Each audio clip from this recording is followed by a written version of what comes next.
Episode 12 की शुरुआत में हम रिन और एनमा को देखते हैं। वो दोनों एक कैफे में बैठ के बात कर रहे थे। रिन रुआन की स्ट्रगल लाइफ के बारे में बता रही थी। रुआन की कोई फैमिली नहीं थी सिंचन। उसने अपनी पूरी जिंदगी अकेलेपन और मुश्किलों से काटी है। जब वो कॉलेज नहीं जा पाई तब रेनमा ही था जिसने उसका साथ दिया। स्कूल के दिनों से ही रेनमा उसके लिए अच्छा था। रुआन का उसकी तरफ आकर्षित होना स्वाभाविक था। किसी ने ये नहीं सोचा था कि रेनमा बड़ा होकर ऐसा धोखेबाज निकलेगा। रुआन ने कभी किसी का घर नहीं तोड़ा, वो तो बस प्यार चाहती थी। रुआन भावनाओं को लेकर बहुत गंभीर थी। जब उसे पता चला कि रेनमा उसे धोखा दे रहा है तो वो टूट गई और रेनमा से दूर हो गई। वो तो वही मासूम लड़की थी जिसे हम जानते थे। सिंचन गहरी सोच में डूब जाता है। वो कहता है काश मैं उसे बचा पाता। बेचारी रुआन को तो ये भी नहीं पता था। जिस लड़के को वो सीधा साधा लड़का समझती थी, बड़े होने के बाद उसने दोनों लड़कियों का जिंदगी बर्बाद कर दिया। सिंचन अपने अपार्टमेंट में वापस आ जाता है। वो थका हुआ है और उसके मन में कई सवाल हैं। वो सोचता है अगर मुझे 15 साल पीछे जाने का मौका मिले तो क्या मैं खुद को रोक पाऊंगा। वहाँ पे निंजी से परेशान देखने के बाद पूछती है क्या हुआ, तुम इतने परेशान क्यों हो। सिंचन एक गहरा सवाल पूछता है, निंजी अगर तुम्हें पता चले कि 15 साल पहले तुमने किसी गलत इंसान को चुना था और तुम्हें पीछे जाने का मौका मिले तो क्या तुम खुद को रोक पाओगी। निंजी हंस के कहती है शायद नहीं, क्योंकि उस उम्र में हम काफी जिद्दी होते हैं। सिंचन को एहसास होता है कि उसे वापस जाना होगा। वो उस पुराने बिल्डिंग की छत के ऊपर जाता है जहाँ से सब कुछ बदल गया था। रोशनी चमकती है और सिंचन साल 2010 में पहुंच जाता है। दूसरी तरफ हम 2010 वाले सिंचन को देखते हैं। उसकी आंखें खुलती है। वो अपने सामने रुआन को देखती है। सामने ब्लैक बोर्ड है। रुआन कुछ लिख रही थी। रुआन उदासी भरी नजरों से सिंचन की तरफ देखती है, लेकिन सिंचन रुआन की तरफ बिल्कुल भी नहीं देखता। वो दोनों एक दूसरे के सामने ऐसे नाटक करते हैं कि मानो वो दोनों अजनबी हो। रिन वहीं पे बैठी थी। वो सिंचन और रुआन की तरफ देखती है। वो दोनों काफी खोए हुए थे। रुआन धीरे से सिंचन के पास आके बैठती है। वो रिन से मिलने के बहाने असल में सिंचन से बात करना चाहती थी। हम रुआन को देखते हैं। वो सिंचन को देखती है और सिंचन भी उसे चोरी छुपे देखता है। दोनों के बीच एक अजीब सी खामोशी है। रिन रुआन से पूछती है मैं तुम दोनों को कब से देख रही हूँ, तुम दोनों के बीच में क्या हुआ है, अगर कुछ है तो तुम लोग सॉल्व कर लो। रिन उससे पूछती है क्या हुआ। रुआन कहती है कुछ नहीं रिन, बस परीक्षा का तनाव है। रिन हंसते हुए कहती है सिर्फ परीक्षा या फिर सिंचन। तभी रिन कहती है अपने परीक्षा के ऊपर ध्यान दो, तुम मेरे साथ चलो। ये बोल के रुआन को रिन अपने साथ ले जाती है। तभी हम सिंचन को देखते हैं। उसके अंदर 2024 वाला सिंचन का आत्मा आ गया था। दूसरी तरफ हम रिन और रुआन को देखते हैं। वो लोग एक साथ बात कर रहे थे। रिन कहती है देखो कोई तुम्हें इंतजार कर रहा है। तब रुआन देखती है कि सिंचन उसके लिए वेट कर रहा था।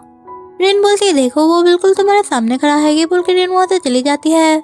सिंचन बस रुआन को अपनी टकटकी भरी नजरों से देखे जा रहा था। रुआन भी उसे देखती है। सिंचन रुआन को देखने के बाद कहता है लॉन्ग टाइम नो सी रुआन। सिंचन रुआन के पास जाता है। रुआन कहती है तुम काफी समय बाद वापस आए हो। पिछला पूरा महीना तुम मानसिक रूप से अनुपस्थित थे। मुझे तुम्हारी चिंता हो रही थी। सिंचन बस रुआन को अलर्ट करना चाहता था। वो उससे एक काल्पनिक सवाल पूछता है। सिंचन कहता है रुआन मान लो भविष्य में कोई लड़का तुम्हें बहुत पसंद करता है, वो तुम्हारे लिए सब कुछ करता है, लेकिन तुम उससे प्यार नहीं करती, क्या तुम उसे एक्सेप्ट करोगी। रुआन मुस्कुराते हुए कहती है बिल्कुल नहीं। अगर मैं किसी से प्यार नहीं करूंगी तो किसी के एहसान के बदले अपनी पूरी जिंदगी उसके साथ कैसे बिता सकती हूँ। मैं उसकी मदद के बदला किसी और तरीके से चुका दूंगी, पर शादी तो उससे बिल्कुल नहीं करूंगी। सिंचन राहत की सांस लेता है, लेकिन उसे पता है कि रेनमा बहुत जिद्दी है। रुआन कहती तुम्हें आजकल क्या हो गया है, तुम सिर्फ पढ़ाई किए जा रहे हो। सिंचन को थोड़ी राहत मिलती है, लेकिन तभी वहाँ पे लीचन चलाता है और सिंचन के सर पर मजाक में थप्पड़ मारता है।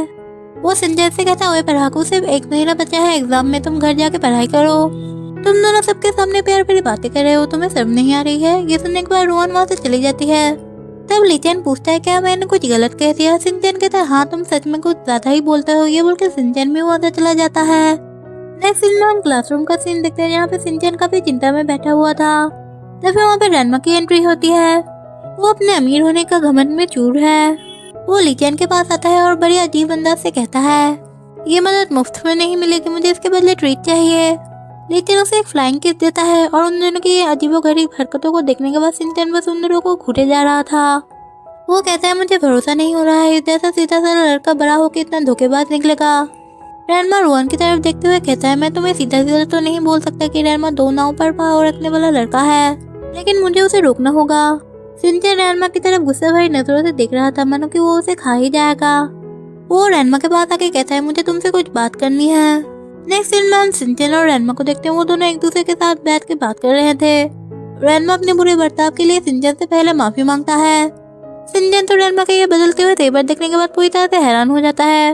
वो कहता है, देखो तुम अब छोटे हो, तुम्हें अपनी पढ़ाई के ऊपर ध्यान देना चाहिए, इससे ही तुम्हारी जिंदगी डिपेंड करती है। तुम्हें अभी प्यार मोहब्बत वाली चीजों से दूर रहना चाहिए। मेरी मानो तो तुम रुआन को भूल जाओ। तब रैनमा कहता है, ठीक है तुम सही बोल रहे हो, मुझे अब रुआन को भूल जाना चाहिए। ये सुनने के बाद सिंचन का खुशी का तो कोई ठिकाना ही नहीं रहता। रैनमा कहता है, मैं उसे अब परेशान नहीं करूंगा, उसका भी अपना फ्यूचर है, उसे अपना पढ़ाई के ऊपर ध्यान देना चाहिए। जब उसका पढ़ाई कंप्लीट हो जाएगा उसके बाद हम लोग डेट करेंगे। ये सुनने के बाद तो सिंचन का मुंह का बाड़ा बच जाता है। रैनमा कहता है, चाहे 1 साल लगे या 15 साल, मैं उसे अपनी तरफ कर ही लूंगा। सिंचन मन ही मन सोचता है, यही तो प्रॉब्लम है रैनमा, तुम्हारी यही जिद भविष्य में सब कुछ बर्बाद कर देगी।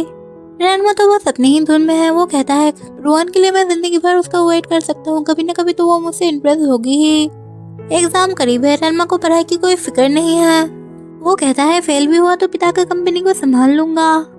नेक्स्ट सीन में हम यूटिंग और रैनमा को देखते हैं। वो लोग बात कर रहे थे। यूटिंग अपना लव रैनमा के सामने कन्फेस करती है, लेकिन रैनमा उसे रिजेक्ट कर देता है। यूटिंग जो रैनमा की मंगेतर बनने वाली है।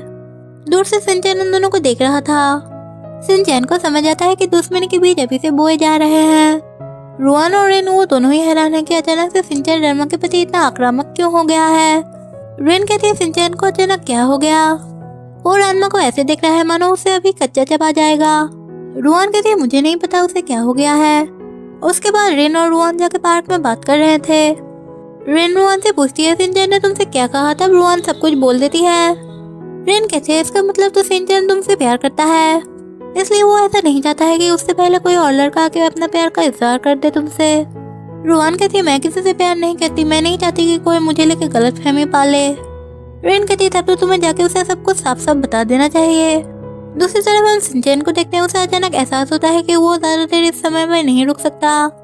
तभी वहाँ पे रैनमा आता है। वो कहता है, क्या तुम्हारे पास टाइम है, मैं चाहता हूँ कि तुम मेरे साथ चलो। सिंचन उससे पूछता है, मैं तुम्हारे साथ कहाँ जाऊंगा। रैनमा कहता है, आज मेरे डैड घर आने वाले हैं, वो मुझसे कंपनी संभालने के बारे में बोलने वाले हैं। मुझसे कंपनी की जिम्मेदारी नहीं संभाला जाएगा, इसलिए मैं चाहता हूँ कि तुम मेरी मदद करो। ये बोलकर रैनमा सिंचन का सारा सामान लेके उसे घसीटते हुए वहाँ से ले जाता है। रुआन और रेन उन्हें जाते हुए देखती रहती है। सिंचन के पास वक्त बहुत कम है, उसे अब बहुत कुछ बदलना है। क्या सिंचन रुआन को रैनमा के जाल में फंसने से बचा पाएगा? क्या इतिहास खुद को फिर से दोहराएगा या फिर सिंचन एक नई तकदीर लिखेगा? सिंचन को पता है कि उसे अब क्या करना है। उसे रैनमा को रुआन से दूर रखना होगा और रुआन को उस एक्सीडेंट से बचाना होगा। लेकिन क्या वक्त को बदलना इतना आसान है?